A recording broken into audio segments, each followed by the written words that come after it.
My last 2-box penny hunt was kind of rough. We only had 13 wheat cents found in those 2 boxes. But we did find over 7 pounds of copper, and that always makes me happy. I'm hoping that one of these 2 boxes in front of me today will find us something for the book, or at least get us back on some more wheat cents.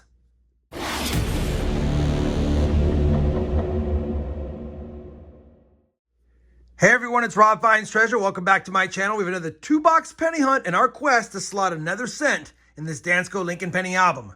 So far, for the first 237 boxes we've hunted in this entire playlist, we've actually been able to slot 207 of the 234 cents, leaving only 27 spots open, and that's what we're trying to do. That's the mission. Now, I've got 2 boxes in front of me. I can tell from the holes in the bottom that they're both circulated penny boxes, and it does look like we have more copper yet again, because copper's been hot lately.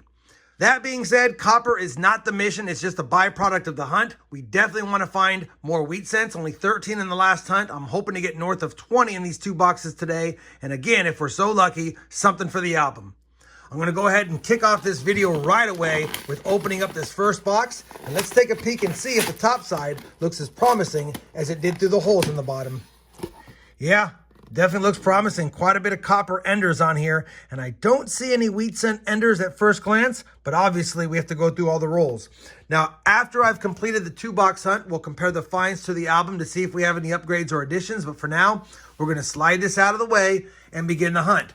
For those interested, I'm going to be using my Lincoln Penny Coin Hunts mat. I do have these available on my website listed down below. I'll even put a quick link up here for you to check them out. All right, enough of that. Let's get the hunt going. I'll see you with my first find of box 1. We're off to a good start. The very first roll of the first box is going to have a wheat cent in it. It looks like it's been cleaned, pretty damaged, but it's a last year 1958 Denver to get us started. Roll number 13. We have our second wheat cent, obverse facing.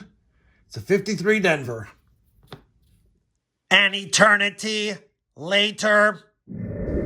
Well, we're already on roll number 32 of this first penny box, and it's feeling a lot like my last couple of boxes with a light amount of wheat cents and a good amount of copper, and we're scoring 69 S's.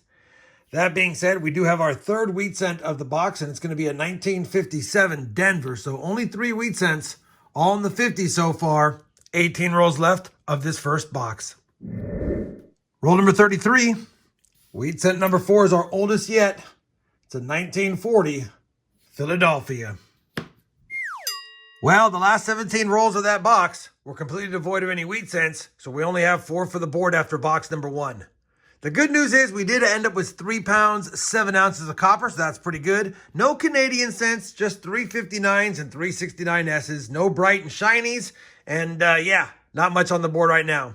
We'll go ahead and put that box to the side, slide over the new box, and pray that we can get on some wheat cents, because it's starting to look like there's not many left in circulation, although we know that's not necessarily the case. All right, definitely have a circulated penny box. I don't see any wheat cent enders. Hopefully we can see some wheat cents enders in this hunt. I'll be back with my first find of box number 2. Just like the first box, roll 1 of the second box will give us a wheat cent. It took me a second to recognize the date because it's pretty beat up, but it's going to be a 1948 Wheatie. Second from the 40s to go along with 3 from the 50s. Roll number 9 of box number 2 is going to give us our 6th wheat cent of the hunt, and it does look a little bit old based on the wear on the reverse. What year is it? And it is old, and it has a mint mark. I think it's a 1919S. It is a 1919S. We don't need a 1919S, but it's a teens wheat cent with an S mint mark, and that is a good find. It's not in great shape, I know, but I will take that. That's an oldie and a goodie, but only 6 on the board, but lots of rolls left. Roll number 66 of the 100 roll hunt will give us our 7th wheat cent, third of the box, and it's going to be a 1941 Denver. Roll number 69, wheat cent number 8, is going to be another one of those 1950 Denvers. Man, wish it was a nickel. Same roll. First time we had 2 wheat cents in a roll for this hunt. It's going to be a 1944 Denver as well. So we'll just quickly check it for that D over S over mint mark, which I don't see. We now have 9 wheat cents. One more for double digits. Roll number 77, and we've made it to 10 wheat cents. The 10th wheat cent is a 55 Denver. Roll number 80. Wheat cent number 11 is going to be another 1953 Denver. We've also already filled up 5 pounds of copper, and that's the overflow. Roll number 82. Wheat cent number 12, another corroded one. It's another 55 Denver as well. Roll number 87 will give us our 13th wheat cent of the hunt.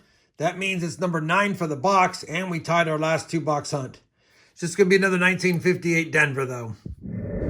Roll number 92, we have 14 wheat cents, and that's good news because that means this box has 10 now. It's been a while since I had 10 in a box. 1953 Denver, though. We've already got a few of those. Roll number 94, wheat cent 15. Pretty nice 1944 Philadelphia. We have finished that 2-box penny hunt. The second box was definitely better than the first box. A total of 15 wheat cents on the board. That means we got 11 in that box. And, of course, we did get that 104-year-old San Francisco minted wheat cent from 1919. Definitely will take that. Copper was good overall. 6 pounds, 1 ounces. So definitely I'm happy with that. We did get 1 Canadian cent from 1965. We got 11 more 1959, starting to find those again. 3 69S's, none in the second box. But the second box did produce some bright and shinies. I upgraded that 1959 from the 59 pile to the bright and shiny pile because it's nice. A 1960D large date, a 1960D large date, a 1968D, and a 1969D. So definitely some nicer older cents there. So we can check against the book and add to my rolls if they don't upgrade any of the coins in the books. Speaking of the books, we got to go ahead and compare all of today's finds to it to see if we have any upgrades or additions. I doubt it, but you never know. We got to do it just to make sure of it. I'll be back once I've compared them, and I'll give you a look at the book and some final thoughts on today's hunt. Well, we've compared all of today's finds to the album. Unfortunately, even though there's some close calls, especially in the bright and shinies, nothing could be made a case for to upgrade or add to the album. So now after 239 boxes searched, we're still stuck at 207 out of 234 cents.